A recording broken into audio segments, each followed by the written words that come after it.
News analysis Manipur Myanmar taram nokchari aduga ngasigi ekhoi maroiba pausing khanabada sarga bina wigidam election bir expert se executive editor the Frontier Manipur gi ekhoi Paojel Chaoba Paojel bu taram nokchari kai khunu buchari. Thank you very much for joining us. Ngasigi oina pauji yam yame hamaji ekhoina mausa gum haiba tare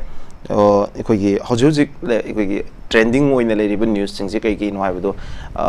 the laksage aduga and before that National News ta Manipur gi pau kaya man nga si headline oiri aduga pau sing si yamna kenaba pau me am yori ta soba ahan ba pau ji ekhoi gi Manipur gi hanagi outgoing governor of Manipur Anushya Uike si ina haiba magi Hindustan Times the people magi statement ni masi Hindustan Times na mogi headlines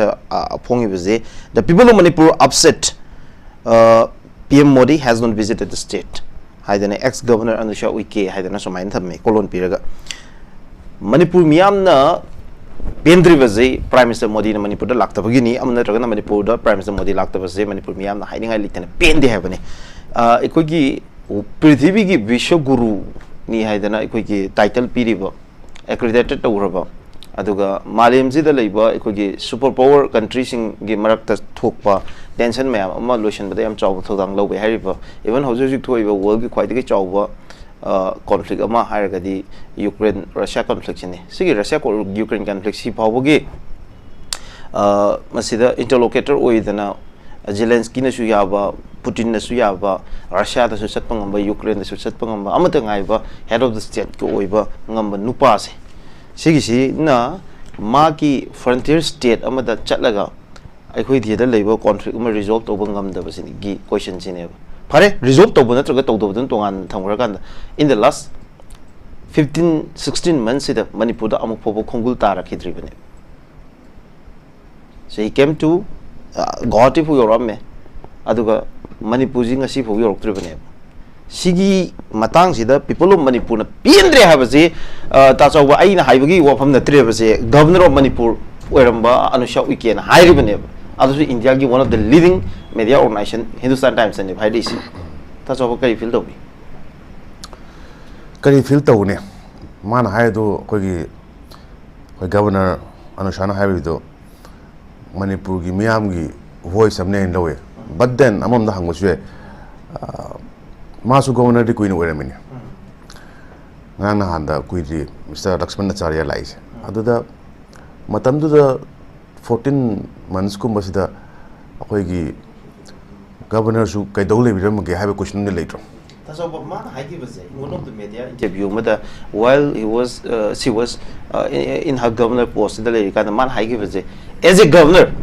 I is helpless oire only the central government must solve to bang do ni man haigi bang leba kai happening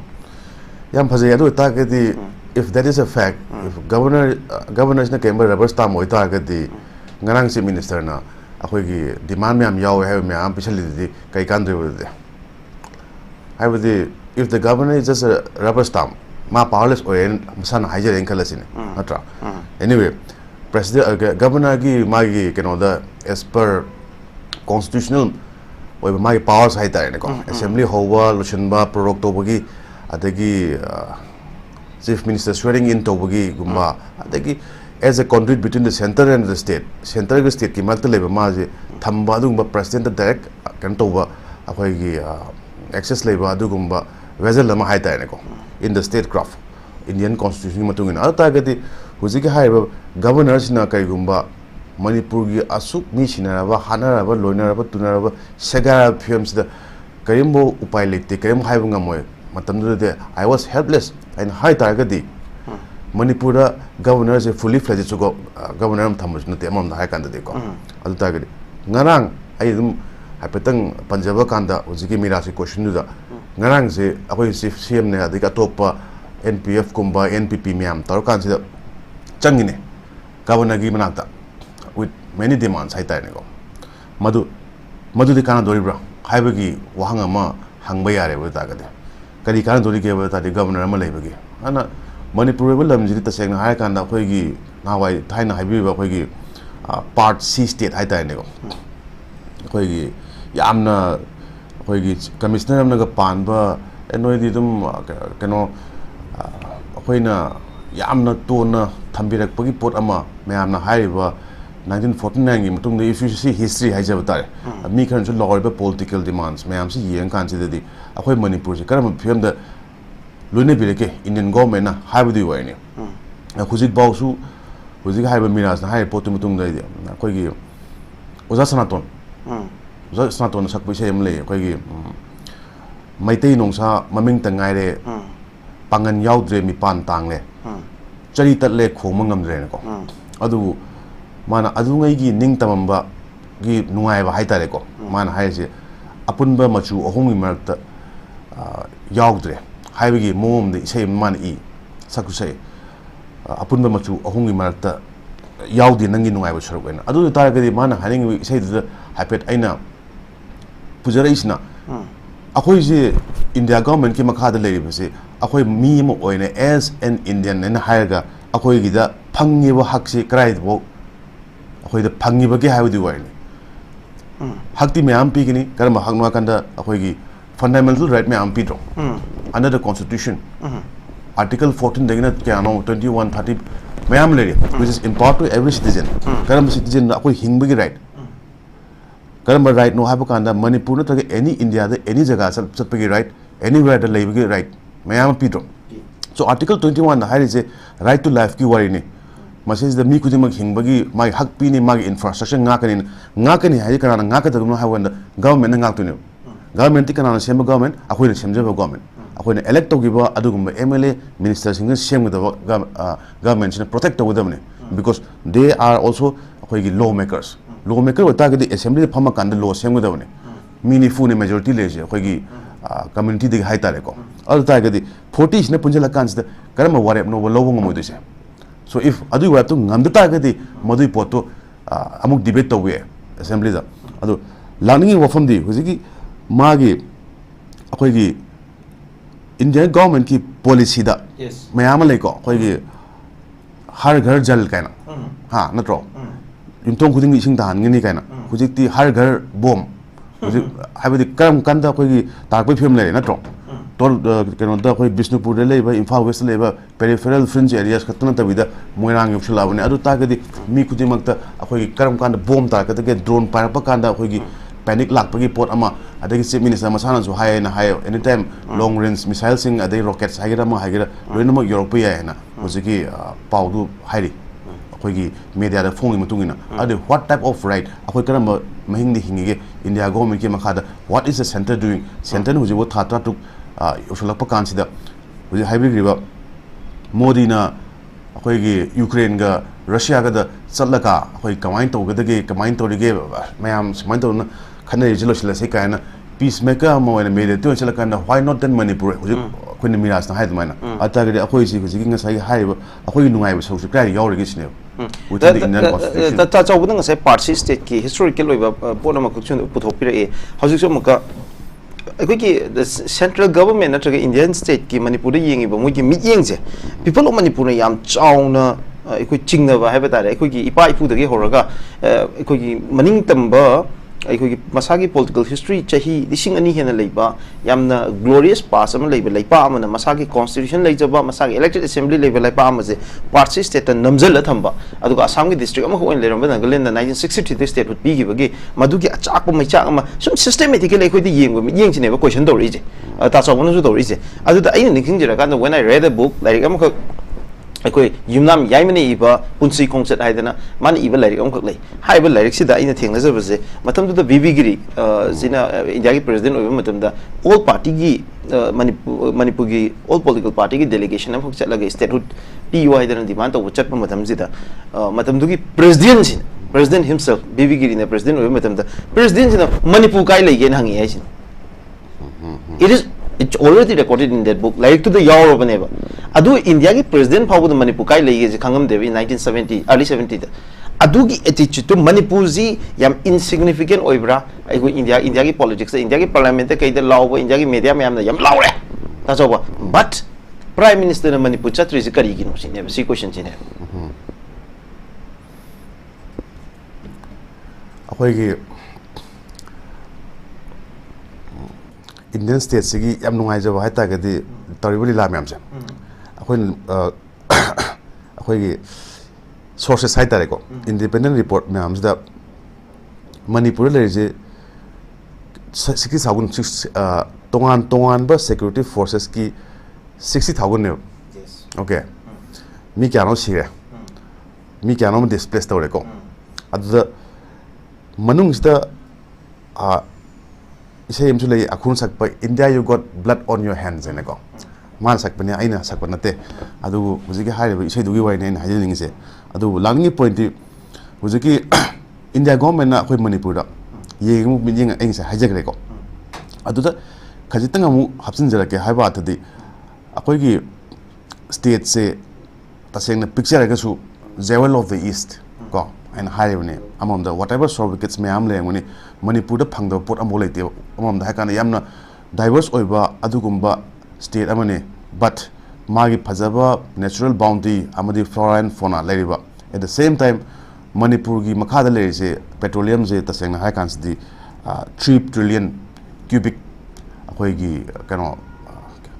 tons hairo kram hai ko yamna yamba dugumba makhalgi Manipur is floating in oil aduga tongan ba magi chromite limestone mayam phangrel na akhoi gi leiba akhoi gi keno haitare border gi films da akhoi gi Myanmar gi su khoina border tawba adugumba 400 kilometers gi am leiri ana akhoi gi government ki nawai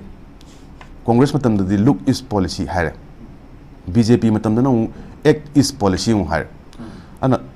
government Indian government na khoi je kari hai ta hujik matam sida khoi gi magi tongan ba leiba nauna develop to khulai sing surveillance ki leiba equipment sing adagi leiba rapid action force kumbagi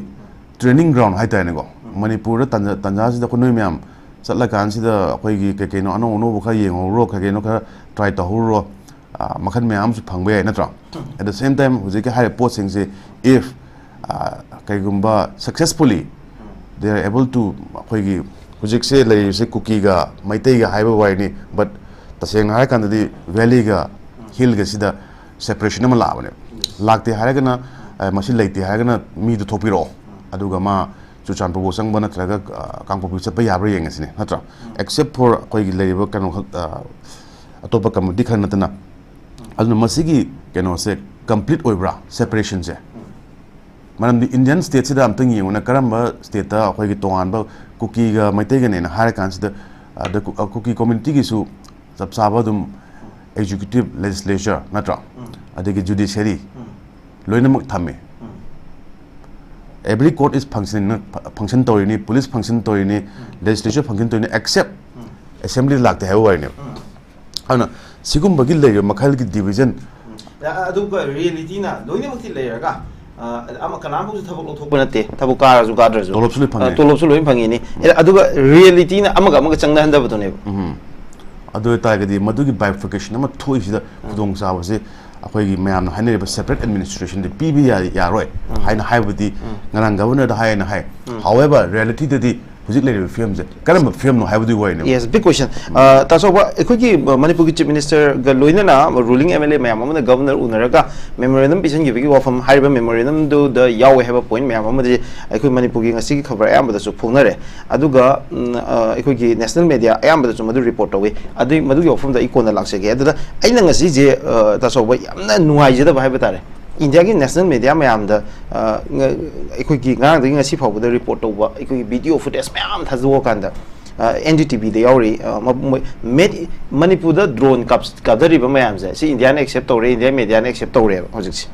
drone ni fu yang khai changsel la kan da civilian da bombing da wes adu India na kamai react tore ke India government na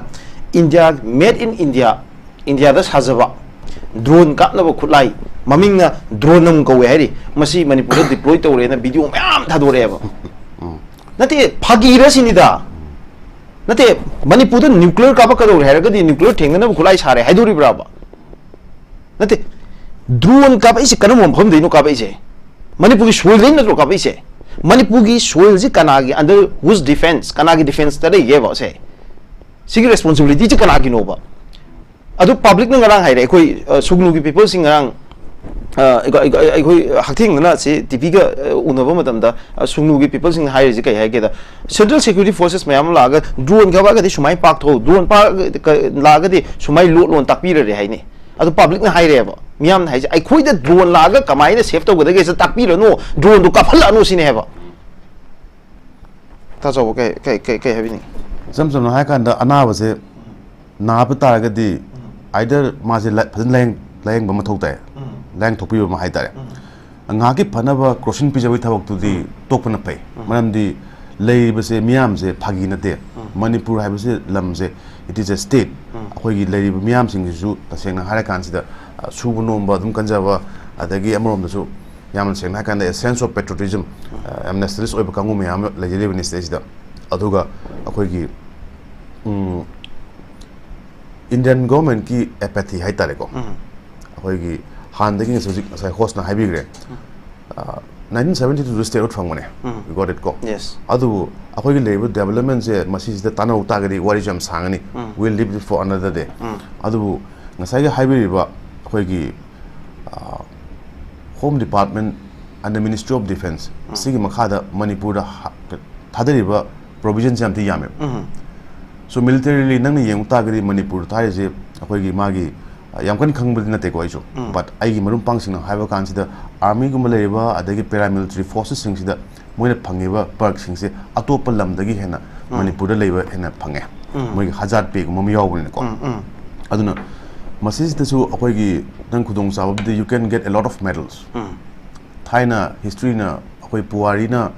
ꯑꯩꯈꯣꯏꯒꯤ witness ꯑꯣꯏꯔꯤ ꯅꯠꯇ꯭ꯔꯣ ꯃꯅꯤꯄꯨꯔ ꯆꯠꯊꯈꯤꯕ ꯑꯦꯇ꯭ꯔꯣꯁꯥꯏꯇꯤꯁ ꯐꯦꯛ ꯑꯦꯟꯀꯥꯎꯟꯇꯔꯁ ꯑꯥꯔꯝ forces special powers ꯑꯦꯛ ꯍꯧꯖꯤꯛ ꯂꯩꯔꯤꯕꯅꯦ ꯃꯅꯤꯄꯨꯔꯁꯤꯗ ꯑꯦ stand alone ꯑꯦꯛ ꯀꯔꯝꯕ ꯑꯦꯛꯅꯣꯗ ꯃꯅꯤꯄꯨꯔꯁꯤꯗ ꯍꯨꯏꯁ ꯑꯦꯝꯄꯥꯋꯔꯁ ꯀꯅꯥꯅꯣ ꯍꯥꯏꯕ ꯀꯥꯟꯁꯤꯗ ꯑꯩꯈꯣꯏꯒꯤ ꯁꯤꯐꯥꯏ ꯑꯃꯗ ꯑꯩꯈꯣꯏ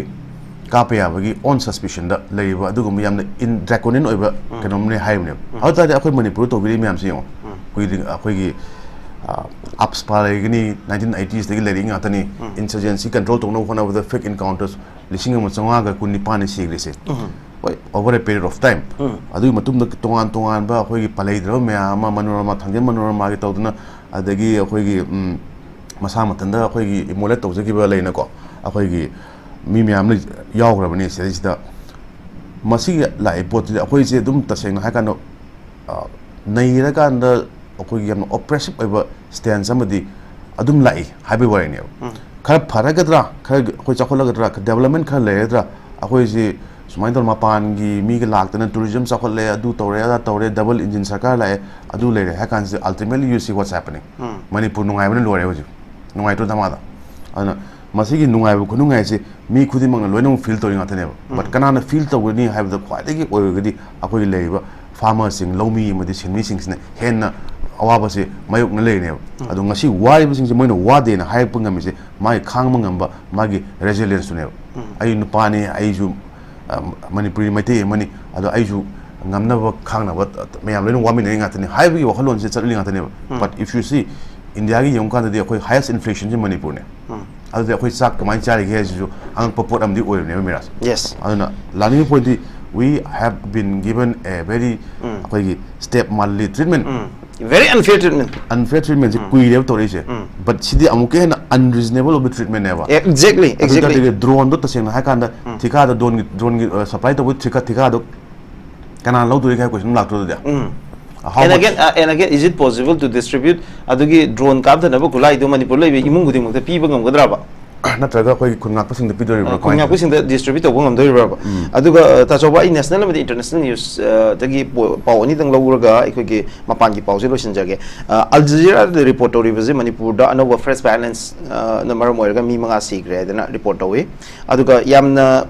Times of India की headlines है हंदक की यम नुआइरी Times of India की reporting से हां ममांग द पिरम reporting का पूरा narrative से उल्टा नहीं हंदक सी ना हारी जिना आइको की very recently Times of India ना हाई की वजह मोगी headlines कोई ना थम की वजह मणिपुर under siege ना मतलब rocket capsule को मतलब जित मणिपुर से under siege ले रहे ना मतलब गाजा दगा हाई की दबा Gaza the Israel Naga under siege तौरे अदगी Donbas region the कहीं ना रशिया नगा siege तौरे का हाई बगी मवुंग दुने बा लाइजे अदो ngrangi paw amana yamna ikoi Times of India report ori ma headlines am pazari se dark nights in Manipur da people turn off light after multiple drone sighting Sibu Ikogi Gaza, the Israel, the Lebanon, the Toba Mandrago. Israel, the drone map, I shall agree. Gaza, the drone map, I shall agree. Lebanon, the drone map, I shall agree. Carpet bombing to Orkadoregan. That's all. Nothing. She Manipur the neighbor to easy. She will come in the PDP headlines in Kigimam, a PDP because it foreign hen yaure, do to external trade later, do to and I do it already to come to put over. Why the government of India is not acting? Not a Hosiksi, Unified Command, Home Ministry, Makutani Lazy, drone capsule a grave, I do Hosiksi drone cap, drone bombing to occur. I do the cap at the Yauki, but drone to Amata de Faro, neither the Farona. To be drone cover crib from my position, my pay to carry the nose identify to Wungandri. Other rocket cover is a guide to identify to Wungandri. Sigi rockets in any India city in Taramadi, that's all come I to know. That's all, please.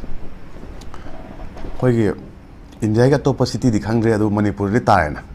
Ha, Bistupur district Kumada, in Pal West Kumada. I don't know. I'm from the young tide Miraj. Quite Lan Nico, Makalamagi, nang na pai ba nung ma pai le ai nung yen pai tam ne nung ai nung yen pai na na kha sang nung yen pai ta ne na na kha ka so nung yen pai ta ga de ai su karai de no ka pya ba akhoi gi khara sang ka pya ba pot am ni thek pa ta ne so that is lan gi nature ne du di amam da hai kan ko adu bu ngasai hai ba akhoi gi ai na haje gi do drone supply to du ri kai kamai to na ana masigum ba akhoi gi Manipur di tongan ba akhoi deep state ki operation haita ne ko operatives leiro haninga isolate national security advisor AK double gi makhada double doctrine and haina bu mirasu khang mu khambi ngoni so manung sida confusion thokala kan sida akhoi gi to attain a certain objective haja bata aduna confusion na mari chaos ki makha marum sida underlying denominator haja bata re ko makha sida kenomadi leiri isel ma cheli ne cheli bi isel sine ba khoi nang sai hangi se kari no no pa mi se kari no simin modi lak to se kari no india government na mana my actual pa mi se kari no high question du wai ne aru ta gari ngai na hajari ba khoi gi deep state ki leiri report me am leigre for example pure ngami ko khoi gi cham ha kan da khoi gi RAF rapid action force ani ma phagi bane chekon gi area da gi akhoi gi maiti pangal ma gi magi dukan beef shop mai thaba chena hai tare ko record on record le ngoni yes video record le adu akhoi su media da su ta seng tongan ba record me am leina akhoi na mi thado uta ga di adu to public ta pakhat ki be na thoki ba adu madu hai uta ga di mi nam kai khani ne have question me am that is called ethical journalism adu akhoi na haning points di ethical report akhoi me am loinong tawri but Indian government ki le ba mi sing sine ethical orira monitor ba thong sing sida learning point ti akhoi gi hujik le film si di yamna aruba mo mada akhoi gi Manipur se experiment ama haitare larger experiment karam experiment no have kan sida objective se yes ultimately bifurcation to doribra yes yes aduga public signal ji hai na khoi gi maira rally chat pada hai sidi okay khoi gi do not obliterate Manipur na ma yawuni hai Manipur se pugjai se han bigino hai bane ba lotion bigino hai bane ba lotion ba yaroi hai bane ba hai do adu itara gadi fare miyam ima sing main thola kan Manipur kan gada bane hai na ngang tholai ni aduga law and order ngai ba khoi gi police na mu caption be ne khoi moi su law and order ngak tabi but toribu demand du di ima bill sing demand du di madu genuine demand na tabra ta so ba du gi wari do ilak chage and before that adu pau tu yauri ngang gi mapungoi na ekhoi gi national media puna mak report tori ba pau du ngasi Manipur gi khabar puna mak ki headline ju oi re ji let me finish yes please why am dan ko aduga ngasai hai gi da host na hai gi na ko why Manipur na ko karam city de attack to da gen adu ta ga di Manipur hai ba se Manipur hai ba lam sina it can become karam ba pot na kana akoi di ai ngai haje bu awa ma'am khang la ba state namne we are not stranger to danger ko akoi serious ya re sibe ya mo da hok pakang ma tane akoi imai bill sing lo thena ma tane aduna hujiki Manipur na ko akoi India government ngai akoi habi gi ba Manipur masa khang de ha ba hujik now we are known internationally natra for maybe the wrong reasons. Adu taragasu Manipur sina BJP government ki paleva government sigi yamna achouba Achilles heel haija batare magi weakness ashon mama where for example Rahul Gandhi na Bharat Joro Yatra hebra Manipur haudro adu do irang lebagi my political minus low below the amani but the fact is that India ki level state me manung se Manipur da hoine so Manipur na kai gumba hojik mai chai but akoi ju yamna leije resilient on the lady ko adu masina akoi hayeng tung ta ba kan BJP gi lainga ki akoi gi Modi gi adagi Amit Shah gi yamna achouba magi ashon ba haija batare ko BJP government na kai crumble talk ta gadi Manipur su madu the part am achouba play tawbra highway question du wani taw hen lawe ba in lo okay yes maru oi the badina te yam oiri ha batare India ki politics ta but why hoji phoba akoi gi public ki apen ba yona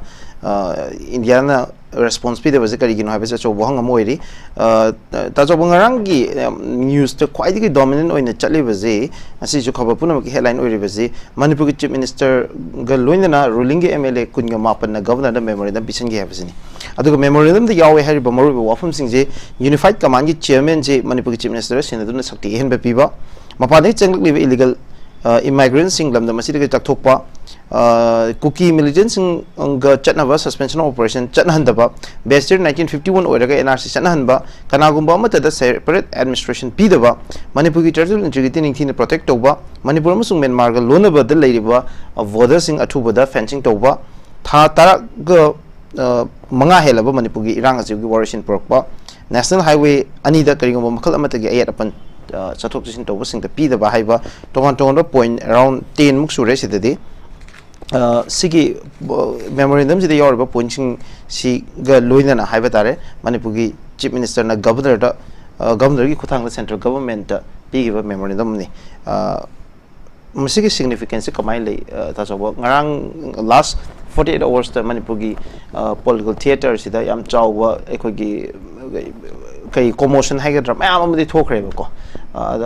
governor ani unaba khonaba ruling party ki MLA ma'am se for several times pool laga meeting do ko pa ma'am cabinet meeting do ko pa ma'am ure ta so kari heavy thing I am always skeptical ko ID kitang koi kai hatare journalism magi meeting dadi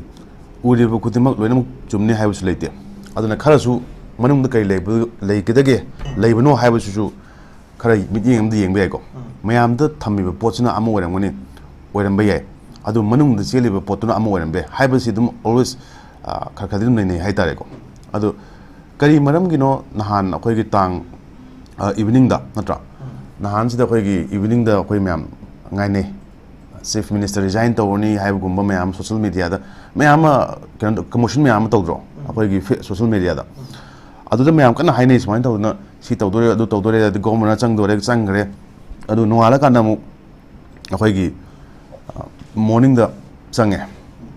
changma kan sida masigi leriba demands se kari gumba mana akoi gi as a responsible state amo ta gadi hujikta dum hujiktang hai ta ne governor da pishan bagi timing si oibra ala governor da pishan ba chi sida chief minister katang chatla su yabudi ya pone nahan pishan ma su ya pone ju hai ba chi de kari gino nahan nungdang piram dre bida ngarang gin ayukta pi se kari manam gino accompanied by MLAs and ministers minister amadi MLA yauna akoi hujik hai ba chi je pishali manam je kaino nahan pi bidi ya dabra aduga governor da sukuina mana akoi gi kai hai ba ta akoi head of state haija batare mangwanda layer power siga akoi gi leriba MLA minister sing layer power sing siga MLA minister sing siga hai uta gadi ma aing sa haija ne moidi law sem ya bane govern ji moi da to hai natro ek se moi da sem hai ne kai da pass to ni akoi Manipur phan se wo hai re akoi Manipur separate administration yaro hai su ama bo to su adagi tongan ba leriba hujik hai ba demands me am yaw ta gadi state assembly da madu gi do puthok padi kai kai ge state ki weba law sem kai kai ge masis da center na yaba yadaba pot me amli but constitution gi makha da yaba me amdi noina sana self governance tawju hai na trawa another constitution adu ta gadi demand me amse akoi chief minister na mu governor ki through the mu pi ke mathau ta ge kano da center da whereas direct hotline le re chief minister ge kano Narendra Modi unaba phangde highway wire ni but akhoi gi home minister unaba phangi na tongan ba demands me am de PBR adanga sai hai du ne khoi gi kano gi anusha uke gi da ID helpless oil kamai oil du no sahi me henna governor oil ma kan se Manipur da khoi gi le film sing si da yenga uru saka kan se I helpless oil have the Manipur le mi kano sing si gi governor assign to sing si gi magi competency hai batare adu ta gadi hane governor na kaim ngam gidre huji governor jum kaim ngam dorige something atope extra am yawbra kamai to no sigi wafam ne akoin thamning is at the end of the day akoin pamis na governance se akoi gi accountability pame miam gi punsi kan ba pame bom gi nong churpa akoi kisu pamamoy matik sawa ising thakna ba health ki education gi khwai luedi lengak sida akoi gi hujik leiba tung gi hau to ba mirol sine mogi damakta akoina karamba Manipur no akoin thanam dois akoi budi hujik taseng ha kana isai khan rasu yare kay no kanda matam do akoina loiru gumane taseng ha kanda de adu tungda hauriba isai su singi damakta matik sawa apawa Manipur ma leba ama aduga makoida safe oiba environment ma create tor ma haibisdi akoi gi thodang amane moida tongan ba political thoughts me am piramba adu hujik leiba situation sida angang sing su dagi na sing yung nan school le yengune angang me ama bom tare tear gas ka pen taw da trauma thomu dis adu gi trauma za heng moida psychological effect me am le do ne sida psychological effect angang khatis nu te ko moi gi relief center da mi si yorobne aina haining is na aduga akoi le present situation of Manipur le ba akoi gi miam gi le ba hujik bazar chalaga am te yeng bi chone karamba dukan pot silege karamba karabar akoi business sell tongi ge am te yeng bio loba demand sing me am su le rego adu mathak tu da akoi economy si karamba fem da lege have the wine ana akoi hujik le sin te seng ha kan da akoi gi yamna oppressive oiba situation na ma da akoi gi Manipur gi le ba dystopia hai ta ne ko me am na di akoi gi jewel of the east adu da yam phajo me am thon bi but at the present situation BJP na paleba Manipur lengak sidi huji taseng na kan da pukchai sai have dim ya rank okay tamo makhata na ngarangi oiba tongan mo oiba pau amani ding lokot chage ngarang ji kokomi na habatare akoi public emergency lauthoki bani adu public emergency si kokomi withdraw public emergency haidana temporarily withdraw tawre from school college and marketplaces singdagi public emergency si withdraw tawre haiba akoi ki wafam ga ngarang ji kokomi gi site gi lai public emergency lakhibaji public ki sentiments yam kana wankhalakpa aduga drone attack rocket bombing lakpa adugi even Saturday the meter ni series je sigi ma'am ji lakpa magi ma'am amada nomai kapsalakpa kolakpa sida public yam khoi sound of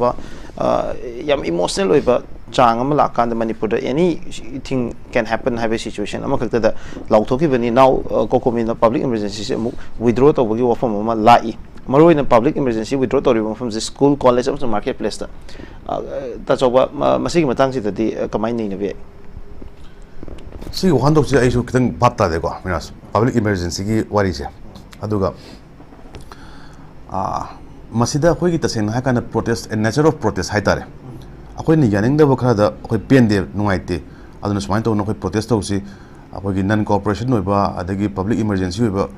tam de me am sina biare ban haigra strike or something like that adugi potul main le ren khala se aduda masina akoi gi lebak sida kyamna effect to ge habdi wai ne akoi na protest to je ngarang to akoi gi imai bill sing na maira pa ka chali chamane bom to marak ta dum chatpaga chamana gre irang thokre adu moi gi demand ne demand jina akoi gi torpa kan sida akoi gi phamiba khaidels adagi leiriba education sa haiba jaga singse yamna maru oiba mafum ngata ne masida khoisu khanje effect to honda na phai hai ta gadi nomu gi chara taliba imaibel natraga vendor gi khoi street vendor da phamjeriba khoi nga nung pado kano nomu yola kan sida akhoi gi thaiba imung thaiba kangu myam si koin to hujik yeng biu ne akhoi gi khamen chin ba haigera kg da yam tange ꯌꯥꯡꯈꯩ 80 100 ꯌꯧꯗꯅ 100 ꯌꯧꯗꯅ ꯑꯗꯒꯤ ꯅꯍꯥꯟ ꯏꯀꯥꯏꯁꯦ ꯃꯣꯔꯣꯛ ꯇꯦꯛꯄꯗꯣ ꯂꯨꯄꯥ 10 ꯈꯛꯇ ꯍꯥꯞꯄꯤꯔꯀꯥꯟꯗ ꯂꯨꯄꯥ 10ꯒꯤ ꯃꯣꯔꯣꯛ ꯑꯇꯦꯛꯄ ꯇꯝꯗꯦꯅ ꯍꯥꯏꯔꯛꯄ ꯐꯤꯕꯝ ꯌꯥꯎꯔꯦꯕꯀꯣ ꯑꯗꯨꯅ ꯍꯧꯖꯤꯛ ꯍꯥꯏꯔꯤꯕ ꯄꯣꯠꯇꯨꯗ Manipur ꯐꯤꯕꯝꯁꯤꯗ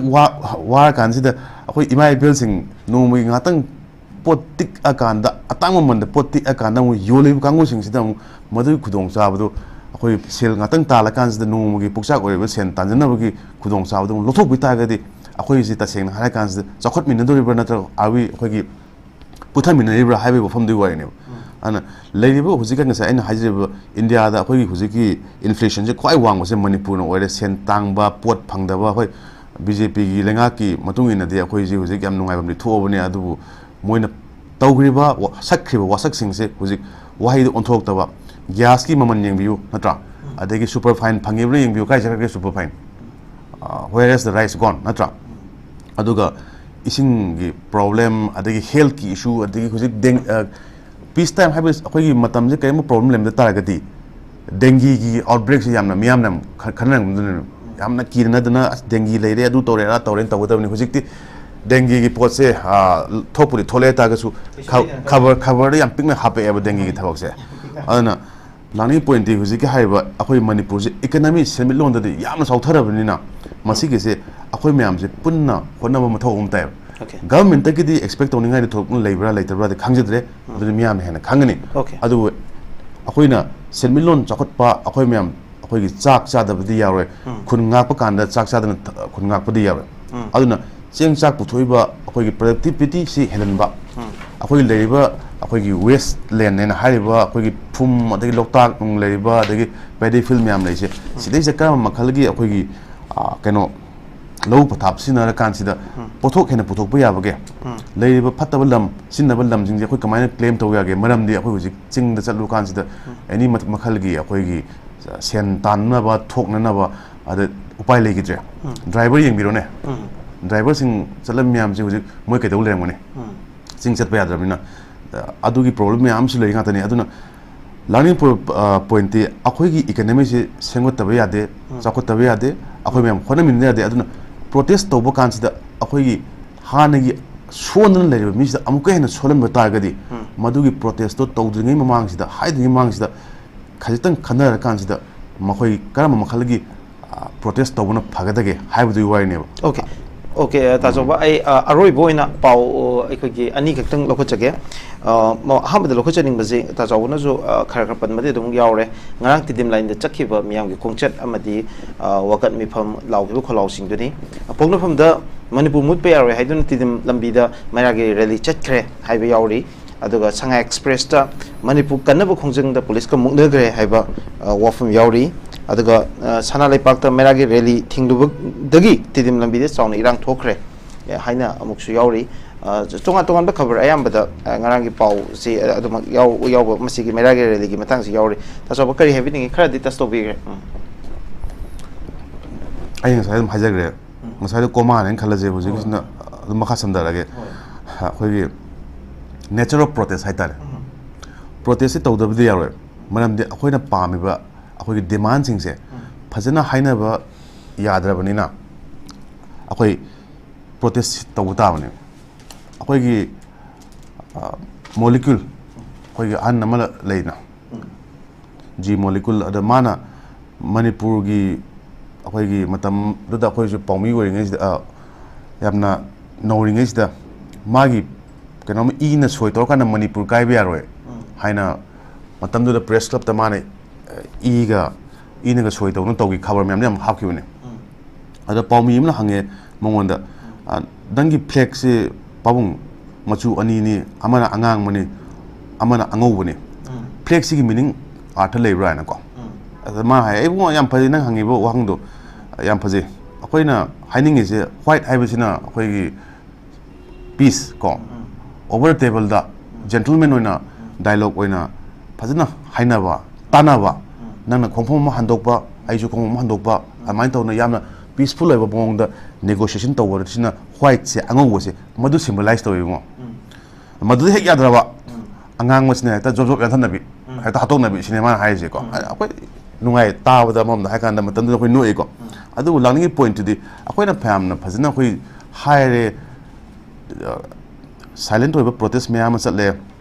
peaceful over demonstration me am tore series the sahi me hendla aga thatok yo consider bidi command to na koi ji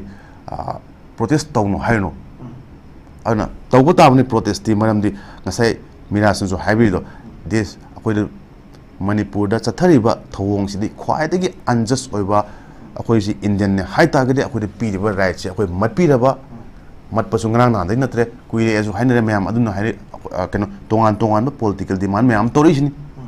adu hujik le film se di akoi gi Manipur se sakhole hai je amti yemi ne flyover do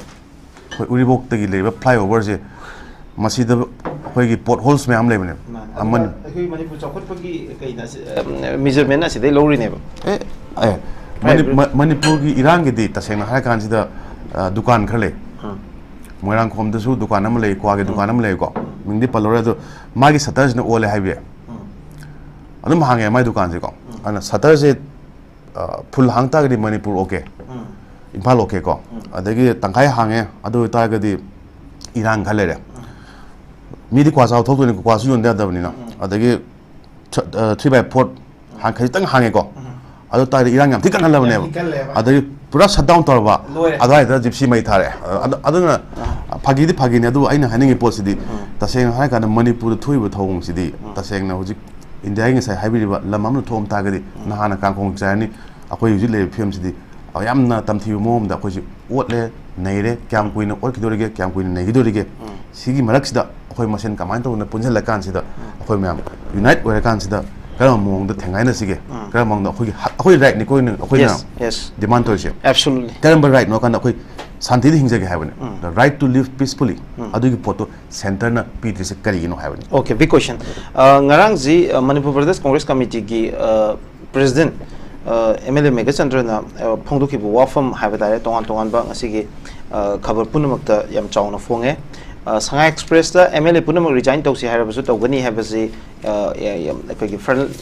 ekoi best ekoi headlines oina fonge masigi matakta ekoi gi 𝐍𝐄𝐖𝐒 Express ta Manipur thokli berang ase central government na loriba role kari no haidana Mega Chandra no wang hangai loinana ekoi gi we are ready to resign haidana Shanghai Express English ta asigi pause muk phongi aduga makhata na tong ba paper puna mukta ekoi gi masigi pause yauri MLA Mega Chandra na MLA puna muk resign to si haibasu tawgani habigi wafam laibaje masi just political rhetoric oina logo do ribra na tragana magi significance layena logo ai gi motadi akoi na yeng makan di BJP haba ade Congress haba se moja amana asok ni amana number 9 lawe ko hujik leiba BJP de leiba sibu chief minister sibu sahi 35 akoi gi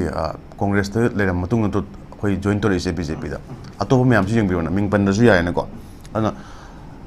langni wafam di politicians haba sing si ta seng na hai kan si da akoi na mokoi na hai wai sing se it has to be taken with a pinch of salt.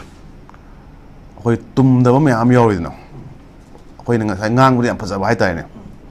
Khabar da gadi ha hapap gadi yeng bu yam man. An manung da gadi aho me am le bai tai ne. An political oiba mi sing si ki nature se koi gi statesman kan le ba le na parliamentarian kan le phasa phasa ta me am su le adu hujikil le positive Manipur gi le ba koi gi level of politics da di politicians sing sigi wakhalon makhoi gi capacity su hage ko capacity karam capacity no atopa capacity di am thilembe adu low semba gi capacity di x semba gi capacity krai ligrege ngasa anusa kena khoi governor da piriba keno me amse demand me amsi gi manung sida karam demand di state assembly da chok out to buya buya adu ke do khanadriba nanga ke do lege do de adu ta ga di hujikta mayam sinaraba drone nung ka tora kan sida asuk kuye matung sida governor visit tora kan sida sigi demand sing je pibi matam oibra natra akoi gi mai loi tumna sa kan sida akoi gi yum di mai sa abako yum di mai sa kan da akoi masen sele sida akoi gi remote control munara kan da karamba so yeng sige do karamba akoi gi serial lai nang adu yeng bai ne adu yeng film taw film le re mayam dana amani ko malalise adu ta ga di laning aina hiding point di political oiba mi magi mai wa ngang e kholi ba sing sida akoina always yengdawse with a little bit of skepticism haijaba tare ko kidang chingnana yengbudo kaino mana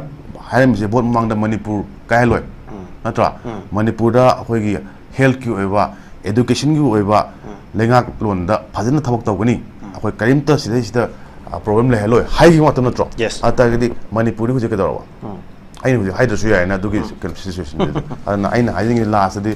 akhoi manage political element line hai ada political do lokho kan sida animal do aduna hena orak pai film like tagadi beram le hai jam okay men je political animal ne have do for the khar phai do political yaudra madu yam chingna ngai obe film ma lay yabni hojik si ta jaw hojik lay de reality da muk la ga di ngasai gi mayam se ko report adu oda mayam se loi la ga na public na kari face story gi har ga di ngasai gi times of india na have dark nights to adu ne hojik si jiribam yauna mafum ka da bom madi nong mai kapsal la kre are adagi tingkai kulen da kap na kre kuki asiram da ga ni panari yung kai kaya mai chakre hari jiribam da kuki sing na makata na nong mai kapsal tu lan da kre da sana le pak headline joiri ngasai gi pona pham da jiribam yauna mafum kaya da bom amadi nong mai kapsal la kre have sing yauri aduga cookie sing na yamna drone sing na duna tawning ba tawdun le have ko tru kep un lukki wafam lai lakli ba wafam di sugnu da jiri da kapsal la kre have shell express ta pau oina fungi nong mai kapsal ba leptri bom kapsal ba leptri drone paisal ba leptri on ground the lady reality aduga public the lady sense of insecurity masida helplessness unprotected oiba environment kari no masigi paukum je kari oi ngani ata so isam sam na hakanda we are in a state of war haitare lan ni torisha lan tawunina with between two communities kapakano so highway yaro natra akoina ki highway nate aduga akoina attack tawni tawro highway lete but manam di hujik se this is now conflict situation in leje war ne war ne leje la na mane between two communities and aso open no mai kamna ba habdi is nothing new aro makan gi kulai sina ba habdi ngasai Miraj na haid poto kha phabole ta de even nuclear bo ta ga di kapu phem ne na haido ata gi lan gi pot ai sibu ai gi yekna bodo tumna ba khat pa ya ba kulai ama leibu no tro lan gi khoi chaw bo kulai ai je aduna tra ba super power na ai je adugi natro na wai cold war aina akoi gi Russia ga USA ga somna akoi gi nuclear gi bomb om dilere he ka khot pada noju tumba ama no ka pa so khoi tumba ata di ibani takana kana last ki rakte fm the North Atlantic Treaty Organization ne NATO ne semi adugi natra ba akoi bomb no namna roi chena aduna ngasibo ugudabudi hujik history na koida kai tambiri ga tari conflict na kai kana gi ha question du wai ne ba la na kai kana gi ha du wai ne Manipur gi leba lan se kana gi ha ne masi gi kana kangu sing se drone supply to do kangu do bra na tra wari bo wai ha je phagi wena ata ga atopa nga sai gi thau sing thok to kangu do bra na tra gi India gi akhoi gi policy da Manipur se karam makhan mong da bifurcate to ge ha bra na tra ga trifurcate to ge ha bra na tra ga akhoi leba insurgency gi leba issue sing sida khudong sa ba lo ge ha bra hai tongan ba me am le ngani ko huji bau gi leibu sing se akhoi ne assess to da tongan ba mi me am gi su mai wa kholon la jermani but the fact is that hujik le present situations di lan gi situation na mani masi je kamai tong thokpono hai bu khoi khangje dre adu lotion ba di kamai lotion ba ya ge hai bu di aina Miraj na lotion bu di na te na madu lotion bu di under the constitution akhoi ngasai ge hak pi de ba India government amadi akhoi ge koina vote pi de tha khriba adu gumba leiba elected representatives mayam dugi mathau na hajabane okay on ground we are at war ni nong mai kapsal lei bong kapsal lei rocket kapsal lei aduga masi lefen mangam goda basi the government of India among government of Manipur ni habani and they should act have patang sida ngasi gi nationalists ki khana nei nebagi tang si lotion bagi tang to loje ge aduga ngasi exponential ya wiki ba Manipur gi sangnai of journalist executive editor the frontier Manipur Paojel Chaoba bu amhan thaga chari kai khun bu chari doina ngasi program se hodogi loi fau mi eng tabi gi ba Manipur miam bu amhan thaga chari kai khun bu chari miam thaga chari MBBS admission ki damak country kaya da chahi kun hena Northeast mayam gi thaza bangak tuna mahairoi lising ahum hena admission tawduna lakliba JR International Education Consultant na 2024 gi oina nungairaba Paojel kaya puduna lakchari Bangladesh, Uzbekistan, Kazakhstan, Kyrgyzstan chingba country ke ada top medical college singda MBBS admission ki kudong chaba pizari khwaidigi hongba fee amasung installment basis ta PTN duna yamna line MBBS tamba ki kudong chaba pizari MBBS admission ki damak loan facility amadi scholarship ki kudong chaba dasu mating pangjari MBBS MD